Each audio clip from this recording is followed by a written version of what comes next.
there's a caveat here. I think that base, 35% of the country, and all the stuff that they're doing, the thuggery, is aimed at the base.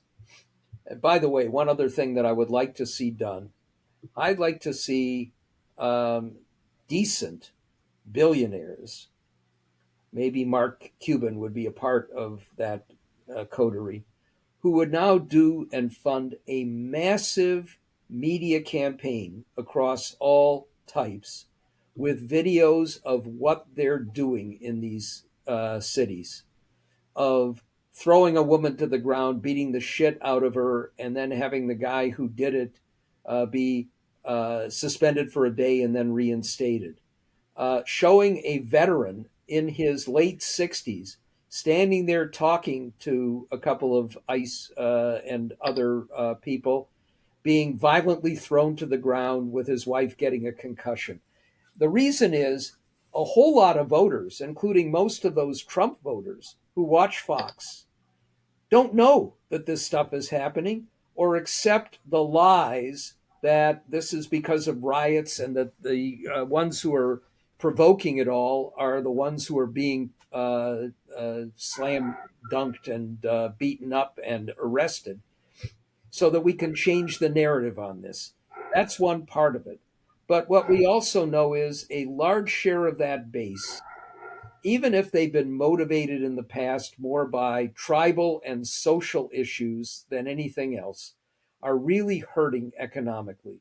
There's a reason why Mondami won handily the nomination in New York City. He had one word, one issue that was the dominant one, done brilliantly: affordability. We had an Iowa State Senate seat, a vacancy, a special election, one that Trump won by 20 points, turned around, the Democrat won, one issue: affordability. The tariffs are killing people. And I'll tell you, David, just another little aside. A very good friend named Gene Ludwig just wrote a book called The Mismeasurement of America. We are deeply underestimating, with the statistics that we use on employment and unemployment, on inflation, the pain for lower and middle income people, because we do not measure them the right way. And in fact, people are suffering far more. If you look at inflation for the things that people actually buy, not the 77-inch television sets or the luxury yachts or the Jaguars and Mercedes Benzes, but the food and the rent and the basic supplies, it's much higher, and people are falling further behind, and the tariffs are deeply exacerbating that. If health premiums go up, you're going to have a backlash from a good part of that base, along with the 15% of Americans who voted for him because they didn't think government did anything for them, and they didn't like the inflation under Biden and the affordability issues, who now see that it's worse and understand what's happening. So I think this can backfire in a big way on Trump. His approval is held at around 38%, which means the base is stuck with him through all of this, in part because plenty of them don't know really what's going on. And others, it's more about owning the libs and sticking it to the enemy. But you start to see that number drop to 30%, the approval drop to 30%, maybe a handful of House and Senate Republicans get a spine and start to push back a little bit.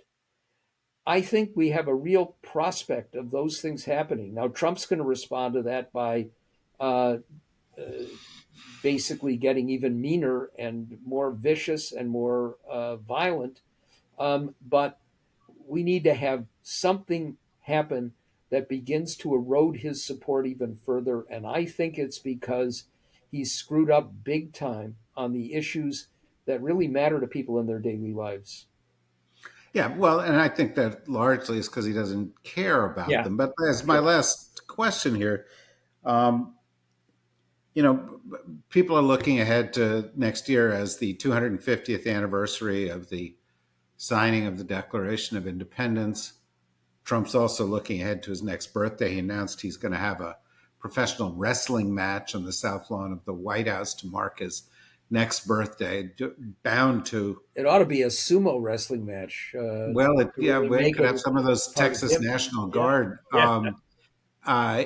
involved in that. But you know, I have another way to look at next year that I think Trump is going to have to deal with, based on what you're saying, and that the GOP is going to have to deal with in the run up to the election, because it's going to be the year of FAFO. It's going to be the year of fuck around and find out.